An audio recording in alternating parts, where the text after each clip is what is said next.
'Cause I'm taking the world, you'll see. They'll be calling me, calling me. They'll be calling me royalty. Best to give me loyalty. 'Cause I'm taking the world, you'll see. They'll be calling me, calling me.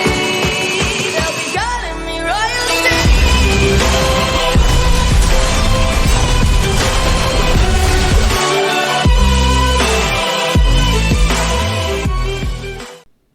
Hello guys, so today I'm just doing my reaction to Chapter 1, Gods and Monsters.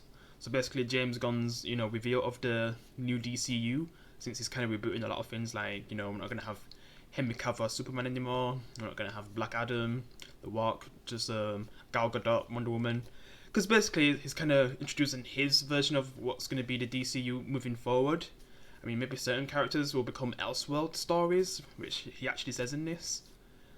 Like, for example, like the new Batman films from, Robert Pattinson, and then the Joker, Joaquin Phoenix.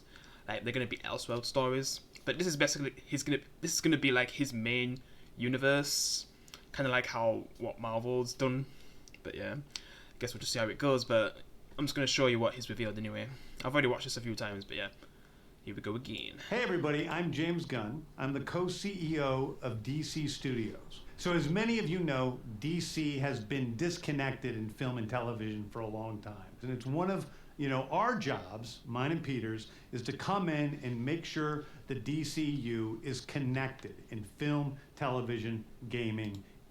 So basically it's going to be connected in all the medias. It might be a bit complicated to be able to do all that, because to me that's kind of a bigger goal than what Marvel ever did.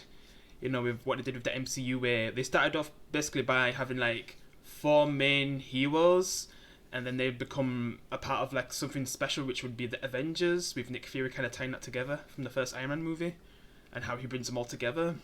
Where with this, he's trying to like basically have all of his characters all in different medias to build them all up until they get to like the main thing, which will be the Justice League.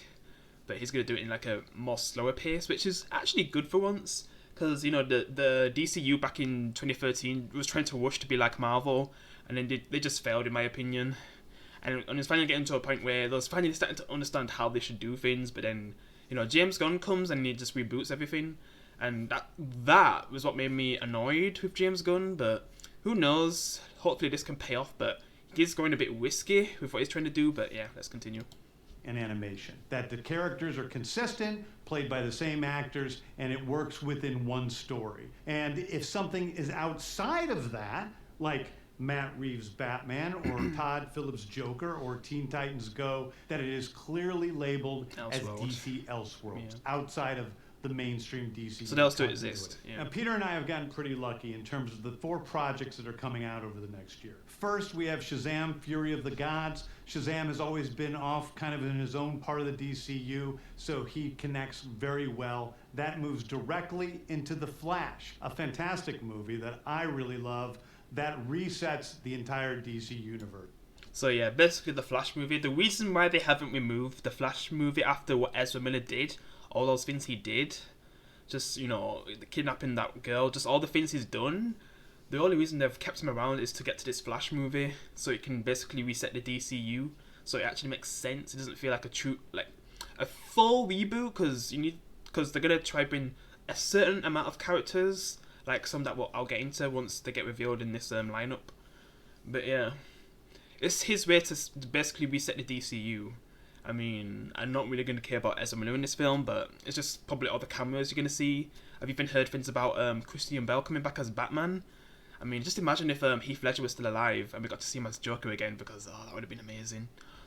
Yeah, but yeah.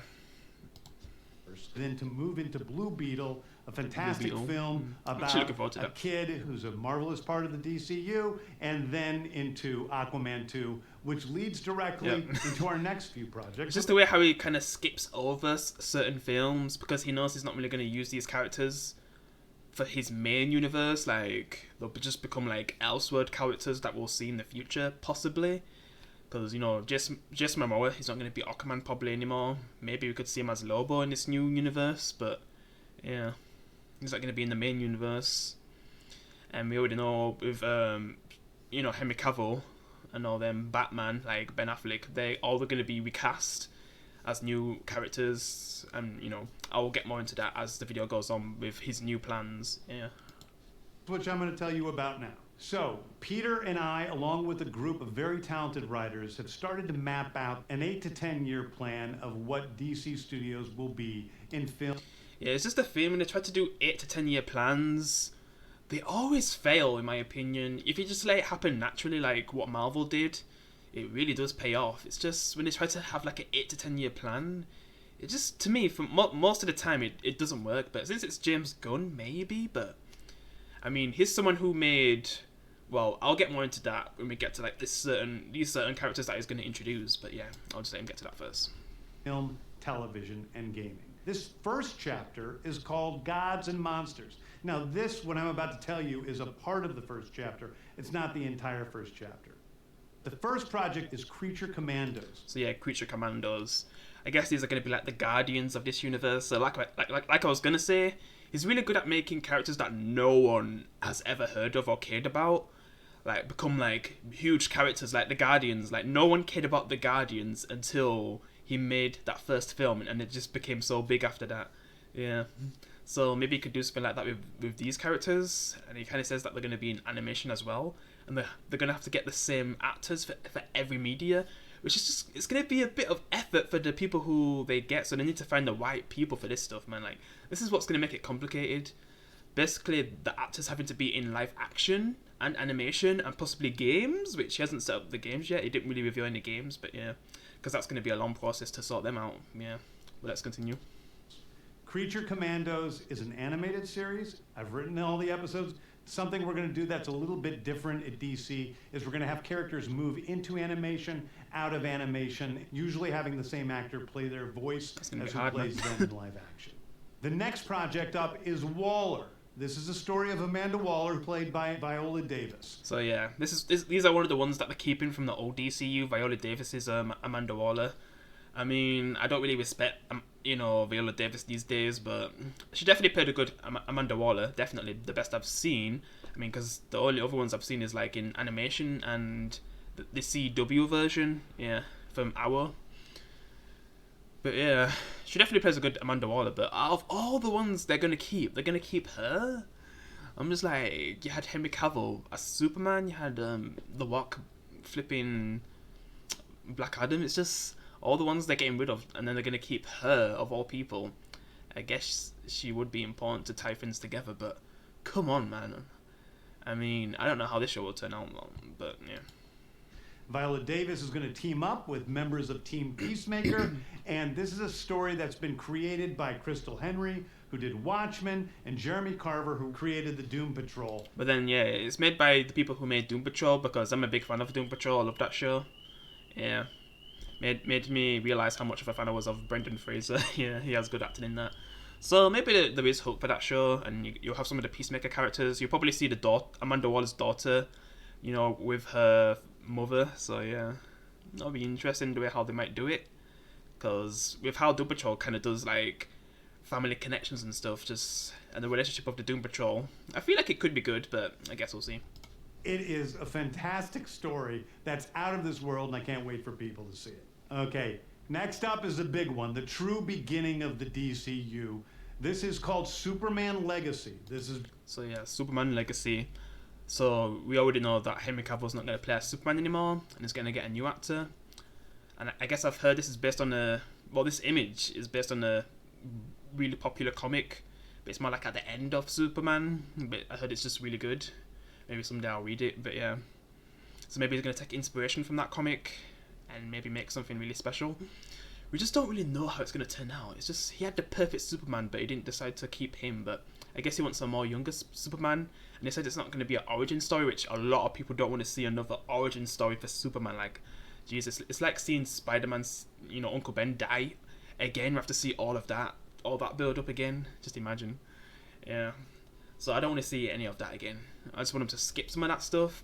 And if it is going to be younger Superman, maybe we could see him trying to get used to being a superhero and stuff. But starting from the very beginning, no. It just would have been better if they actually kept Henry Cavill Superman and we got more of the older Superman storylines. Like, that would have been cool. But oh well, yeah.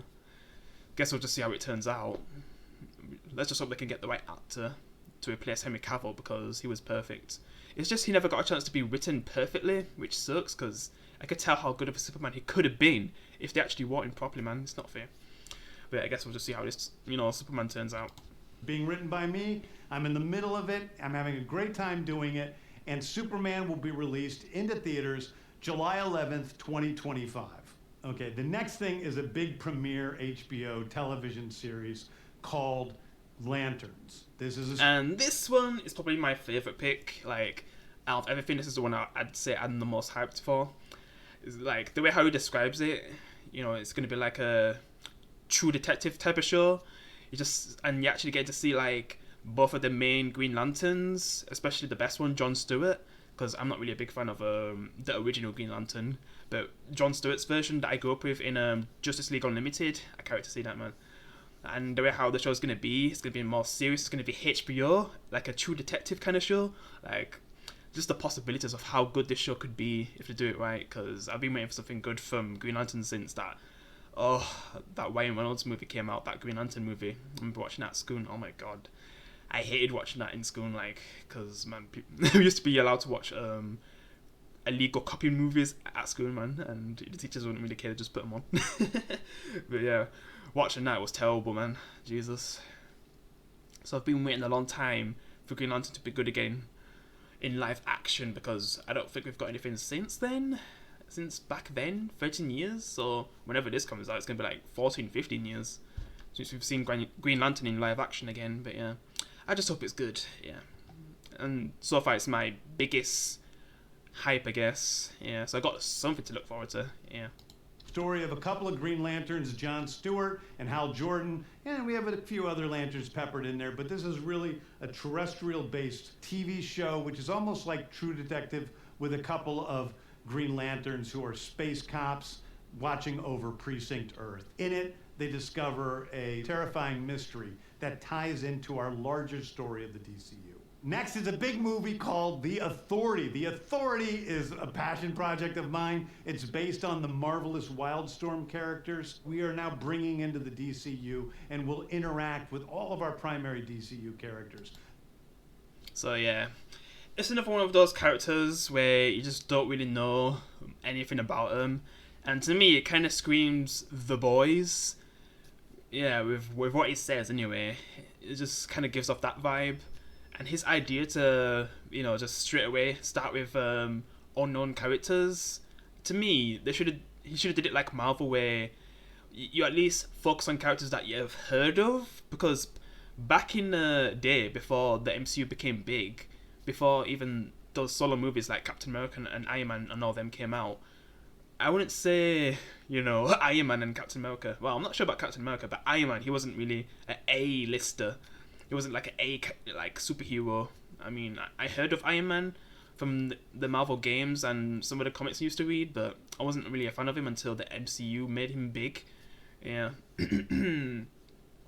So yeah, his idea to make it's just the way how Marvel did it. They just did it the best way. Like, you've heard of the characters, but they just made them way better and made them really big.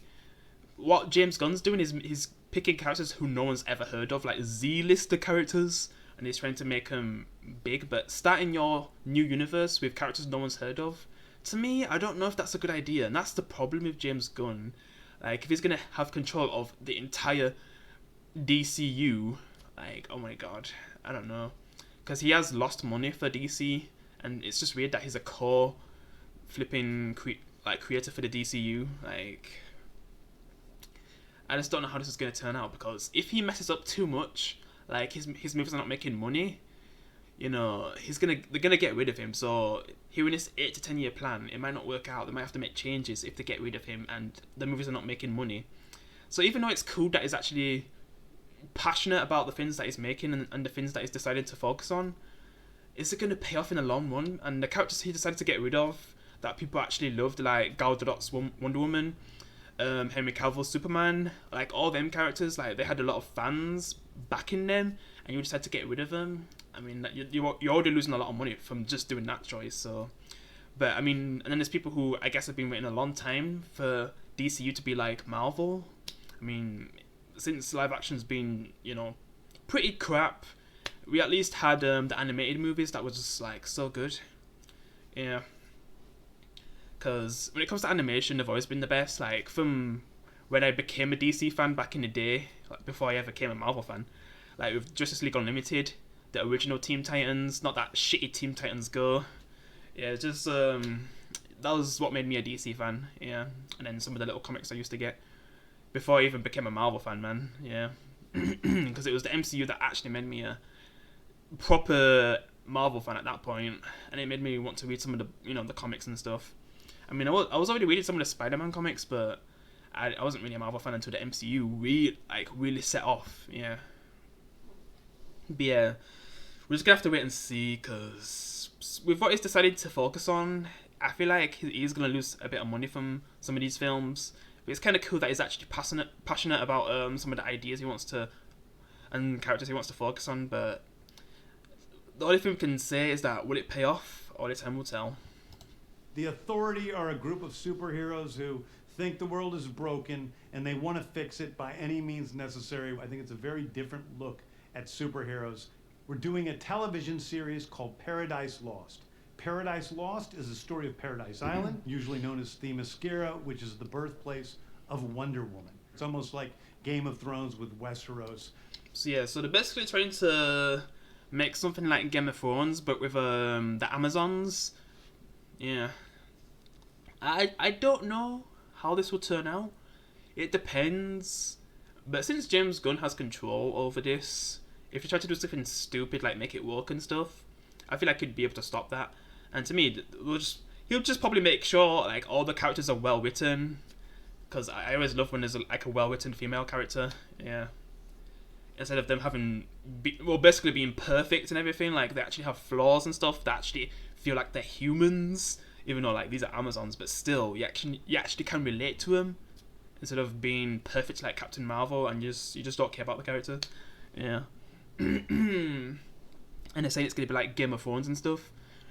Interesting, but I just don't know right now. I know some people like Angry Joe are hyped about this, but I just don't know yet. I'll have to wait and see. But it looks like it's gonna be gory if it's done right, and I just hope it has good characters as well. And maybe hopefully it has less intimate scenes as well, because Game of Thrones, they go crazy with that. But yeah, it could be good, but I'm just not sure right now. But with all of the inhabitants of Paradise Island. The introduction of the DCU's Batman is The Brave and the Bold. The Brave and the Bold is the story of Batman and his... So yeah, The Brave and the Bold. This could be a pretty cool one. Depends on the actor that they get. And to think there would basically be two Batmans at the same time. Like you have the Robert Pattinson Batman, and then you have this Batman with Robin. Yeah, and I just wonder who they could get as Batman. Just imagine if they got Jensen Ackles as Batman, because in some of the animated movies, he's actually got to play as Batman. He even makes little references to him playing as Batman in Supernatural, so it'd be so cool if he actually got to be Batman. But I mean, there is many other choices they could pick for Batman. And then as for Robin, I guess they'll just get like a unknown kid actor. Maybe do something like what they did with X-23 in Logan. Get a really good kid actor and just make something really special instead of just making Robin really annoying. Getting like a random kid actor, like a proper random one, and it's just really annoying, because there's a lot of shows where they tend to make kid actors really annoying, but sometimes you get ones like X-23 and Logan who's just like so well acted and just, man, crazy. And her career's kind of took off after that show that she made. I forgot what it's called, but I think it was on BBC. Yeah, seems like a good show that I'll check out eventually. But yeah, this could be interesting, because they're taking like one of the biggest comics, Brave and the Bold, and taking a lot of inspiration from that. Get to see like Batman's father-like side with Damian Wayne, so this could be interesting. Yeah. His actual son, Damian Wayne. This is based on Grant Morrison's great comic book run. Damian Wayne is my favorite Robin. He's a little assassin who Batman tries to get in line, and so this... I just hope they're doing better than, how it was done in flipping... I mean, that doesn't even... It doesn't even really count because it's actually Nightwing who's kind of looking after Damian Wayne in that show. You know, Titans, like, they just made him like a complete asshole, and just his transformation into Red Hood was disappointing because he's being controlled by Scarecrow. It was just terribly done, but I don't even know why I'm mentioning that, but yeah. Hopefully it's done well. This is the story of the two of them and the beginning of sort of the Bat family in the DCU. Next up is a TV series called Yeah, I don't know a lot about Booster Gold, but I heard like he's kind of like Deadpool. He's kind of like that funny character, and I could see that this could work. It could be the next Deadpool, but yeah, and it's going to be like a TV show as well, so it could be interesting. Yeah. Booster Gold. Booster Gold is one of comics' really popular cult heroes. He is a fascinating guy. He's a loser from the future who uses future technology to come back to present day and become a superhero so that people will love him. It is basically the superhero story of imposter syndrome on an HBO Max series. One of my favorite comic book series from last year was Tom King's run on Supergirl, Woman of Tomorrow. And so we're going to turn that into a big science fiction epic film. Now, so Supergirl, I've always been a big fan of Supergirl. I mean, that TV show that they made was pretty good. I heard that movie they made back in the day was terrible. I mean, I've seen Chris Tuckman's review of that, like, it just looks terrible, man. Every time I see that review, I'm just like, Jesus, that was really bad. They did the Supergirl dirty. I mean, they did the same with Superman as well, the original Superman, like with his third and fourth movie, especially the fourth one, Jesus. Yeah. Nuclear Man, my god. But yeah, I've always been a big fan of Supergirl. I could tell that I could really do some really good stories with her. I don't really know much about this one, Woman of Tomorrow, but probably seeing it on like some random planet, they could do some really cool stuff with that. Yeah. And all the things she probably seen when she actually got to see, you know, Krypton be destroyed and all the people that she loved, you know, died right in front of her. Man, you'd see more of a darker Supergirl. Hell, like, maybe they could do something where she becomes like a villain, like in Justice League, but yeah. Just some of the things they could do. It could be interesting. Yeah.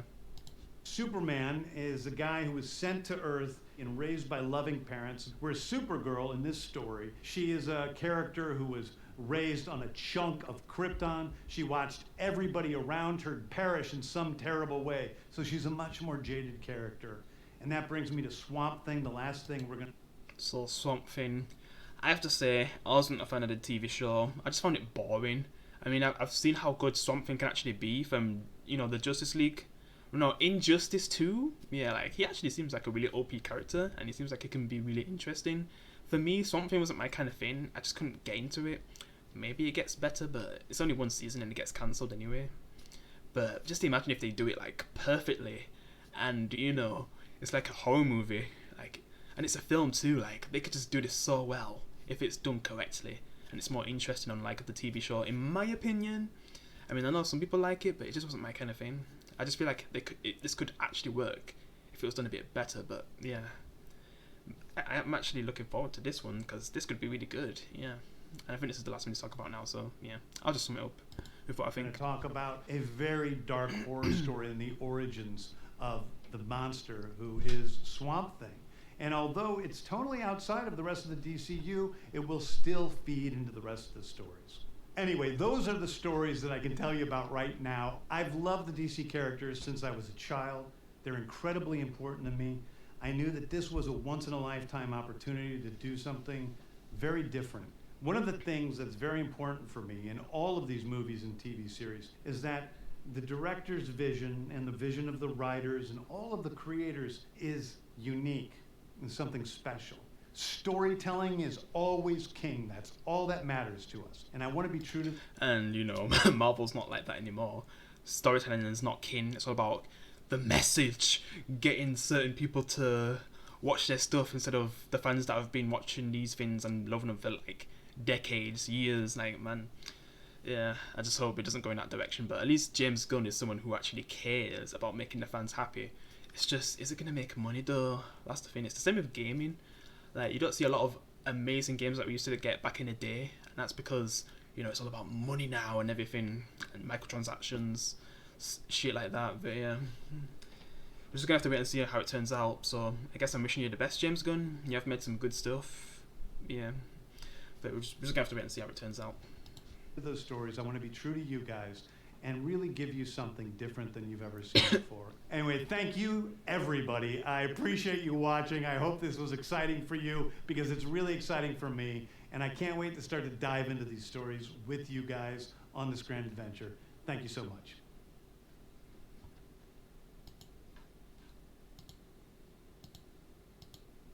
So yeah, definitely some interesting projects, like the Green Lantern one. Like that's the most interesting. The ones I'm not sure about, you know, with Amanda Waller, the one with the Amazons. It's gonna be like Game of Thrones. I mean, they have potential to be good, but I'm just not sure. I guess it depends on the writers. I mean, got Doom Patrol for the Amanda Waller show, so it could be good. Supergirl one seems interesting. I guess we'll see what we do with Superman, because that's one where I'm just like, oh god, how is that going to turn out? The Batman one can be really good if it's actually written well. Like, man, getting such an iconic story and bringing it to life. Do it better than Batman and Robin, but you know, Robin was kind of a lot older in that film, and that movie was just a joke anyway. Yeah, I mean, I liked it as a kid, but I can't watch that now. Yeah, I mean, that movie's terrible. Yeah. But yeah, there is some interesting ideas, like Swamp Thing. If they do that really good, oh my god, that could be so good. There are some good ideas, and some of those, you know, unknown characters, like it just depends. I mean, that's where there could be some problems. I mean, it could make them work, but I don't know. Maybe the DCU fans feel a bit different compared to Marvel fans, where they're willing to accept anything if the previous stuff have been good. DCU fans, I don't know. We're just gonna have to wait and see, because Suicide Squad lost money, so I don't know, man. It's kind of different with DC fans compared to Marvel fans. They'll accept anything if the previous stuff has been good. So yeah, because it's only getting now where people are getting tired of seeing trash. Yeah, with all the trash that Marvel's been making recently. But yeah,